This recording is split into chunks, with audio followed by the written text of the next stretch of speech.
Alright, welcome back to another video by Firestarter Graphics and Engineering. Today we're going to be discussing more computational fluid dynamics, and the rocket in question is this Tomahawk rocket by Thiokol, and this drawing is by G.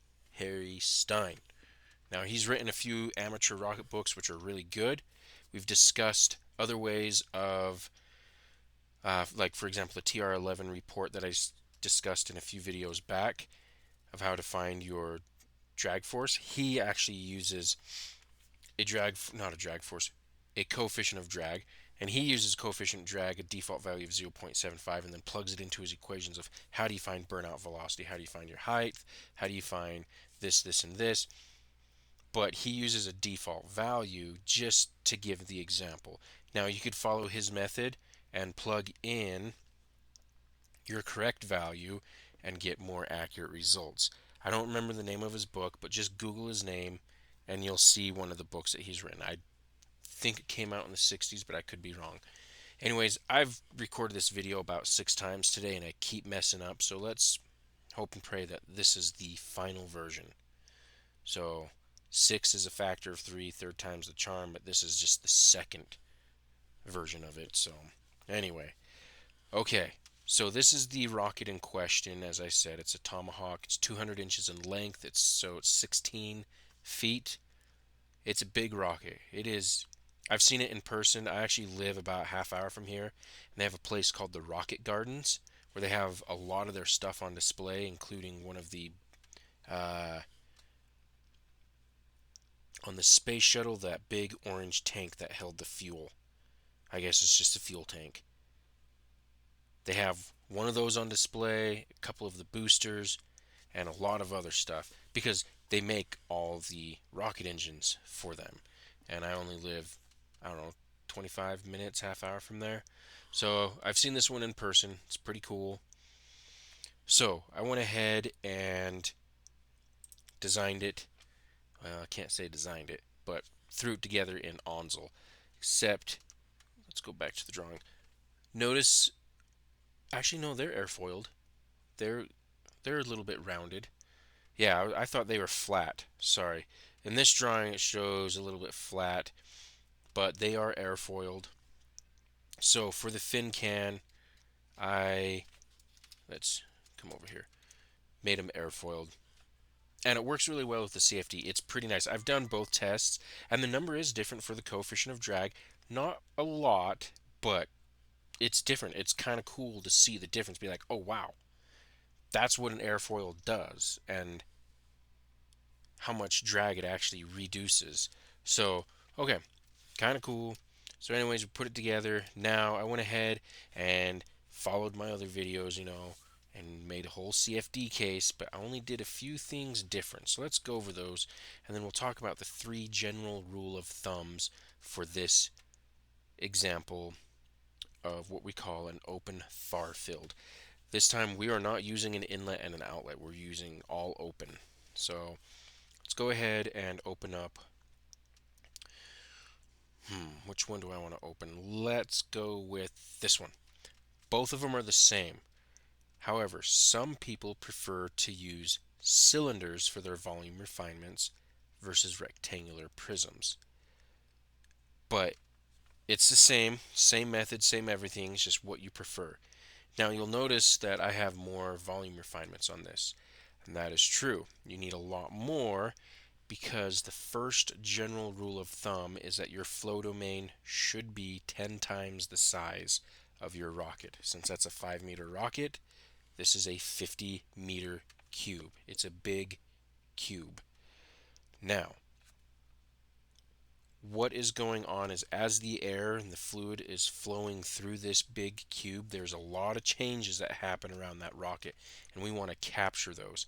So we have these volume refinements of, first, the flow domain is a very coarse mesh, and then this outer one is more of a large mesh, and then we have medium, and then we have a small, and then extra small, and then on the rocket itself is like extra extra small with the surface refinement.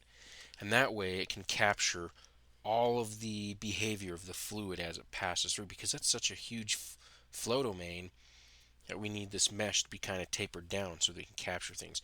Now I did try it with just one volume refinement, and my force reported back like 172 newtons, which was drastically way off. It should be in the thousands. In fact, it should be close to 6,300, so 6,300 newtons. And I'll show you the results here in a minute. Okay, so that's the first rule of thumb. Make sure you have a large enough flow domain.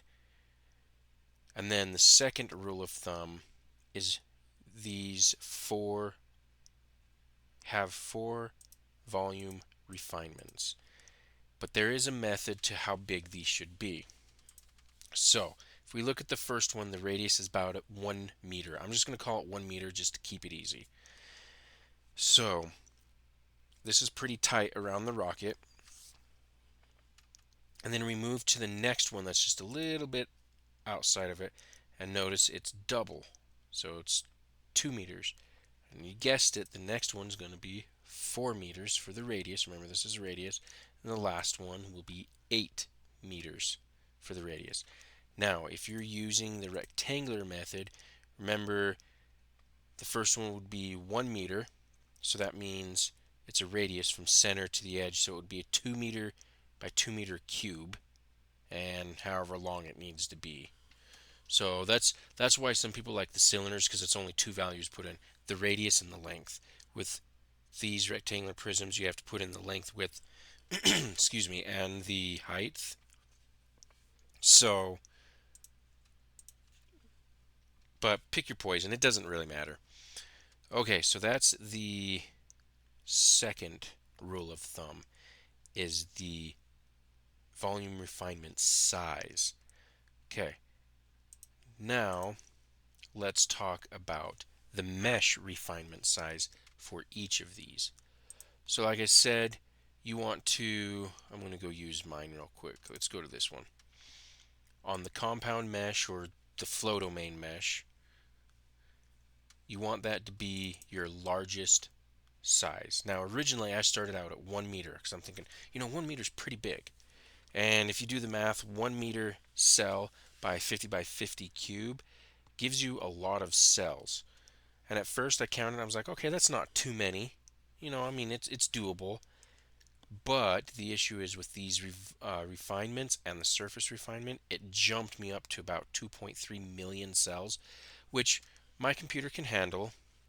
I have 12 cores and 32 gigabytes of RAM. It can do it. However, not everyone's can.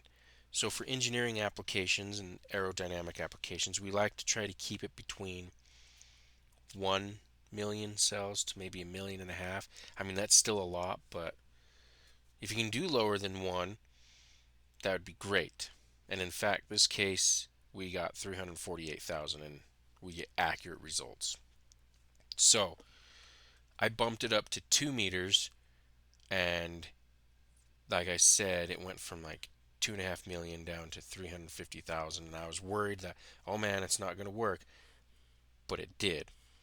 So if you're worried about getting accurate results, you need to do something called a mesh convergence analysis or a mesh convergence study, however you want to word it. And what you do is you pick your mesh, your largest mesh size, run a test, write down the force, write down how many iterations it took to converge.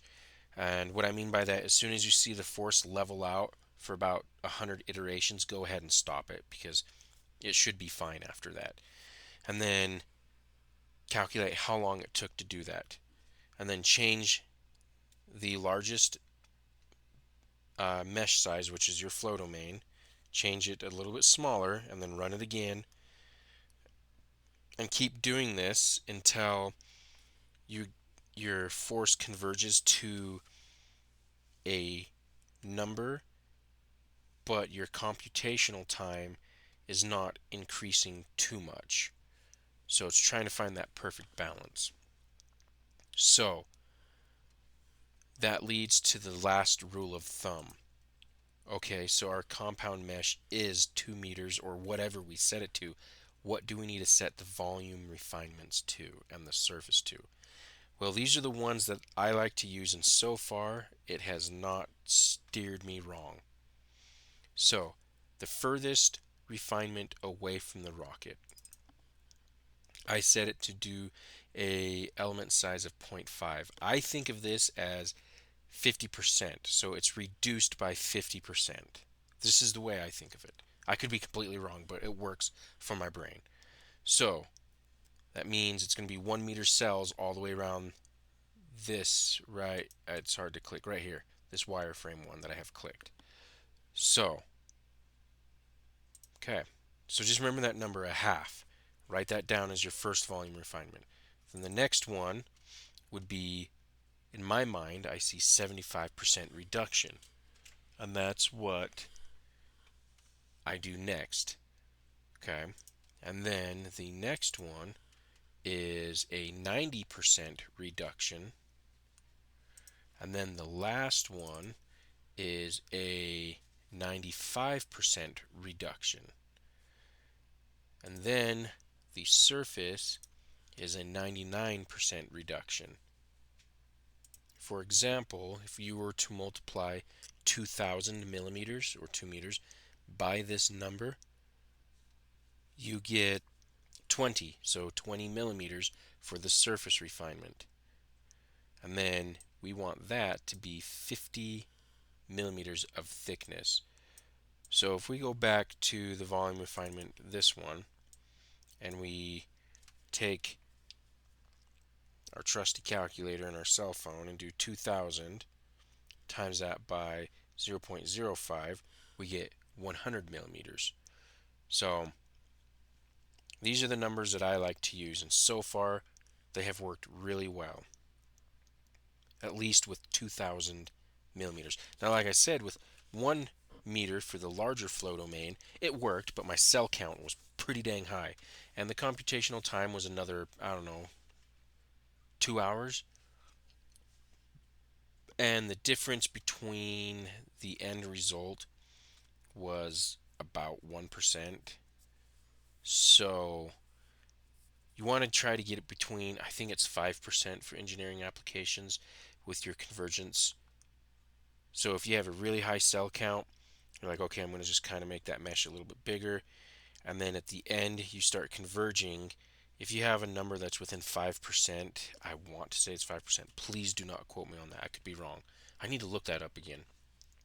For me, I prefer 1 to 2%. And then from there, if I'm within 1%, but I've lowered my cell count drastically, then I'm okay with that. And that's what happened with this one. I lowered it from 2 million cells to 348,000, and I was 1% difference. Okay, so let's go over that again one more time. So the largest volume refinement, 0.5. The next one, 0.25. 0.1. Then the last one, 0.05. And then the surface refinement, 0.001, with a 50 millimeter thickness. And this works great. Okay, that covers all the rule of thumbs. Now, nothing in here changed except instead of an inlet and an outlet and wall conditions, you select every single wall of your flow domain, and when you click boundary, it's going to say, what do you want to do? And you set it to open, and you set it to far field. And then you just scroll down a little bit, make sure you have the correct faces listed. And then right here is where you put the wind speed. This is the X direction, so I have mine at 750 meters per second, which is Mach 2.2.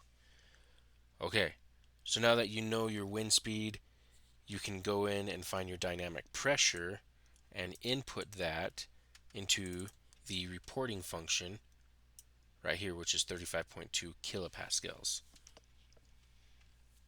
So, okay, reporting functions force. Nothing else has changed with the physics model, with the air and the initialized fields. This is still the same. Use values from boundary. The only boundary we have is open. So all the way down says open. So nothing has changed except the amount of volume refinements, the relative element size, and then setting this to open with the subtype. Okay, so with that all set, go ahead and run it. And then once it balances out, I think about 300 iterations should be good. That's what it was with mine. I stopped it after 300 because everything flattened out with the force, which means that things are pretty much converged. So let's double check physics model first. Steady, single phase, high Mach number. Make sure it's high Mach numbers. That tells OpenFOAM to use the, what is it, high speed aerodynamic solver. Set it to RANS, the Reynolds averaged Navier-Stokes with the K omega SST. If you want, look these up. Go look up some theory on these and learn a few things. If you don't know the math behind it, that is okay. For example, go to ChatGPT and ask, hey, what are the Navier or Navier, however you want, I don't know how to pronounce it, it's French, Stokes equations. Then it will go over them and say, please list them, and then say, I don't know anything about math, but what does this mean? And then it'll explain it to you, and it's really nice. And then you can ask it which ones these are. This is detached eddy something and large eddy separation, detached eddy separation. So those are pretty cool models to go with. Don't do transient yet. I'm going to do a video on transient. I just haven't gotten it to work yet because something is off. I've missed a setting. Anyway, okay. Go ahead and run it and you should get some good results. And speaking of results, let's go ahead and open up my Google Docs. Now I do everything in a word processor, either Microsoft Word, LibreOffice, or Google Docs. Whatever one has a good equation tool. Google Docs used to be able to have one called Hypatia underneath tools, but now it was an add-on and it was always free and open source, but now they charge. And so I don't use it anymore, so I have to use one that's built into Google Docs, which is okay. But Microsoft Word has a really nice one. I have not used LibreOffice's, but I hope it's good. Okay, so these are the results. 348,000 cell count. Force is 6,362, much higher than 172 newtons that I originally had. Let's see, velocity. We have rho, we have q.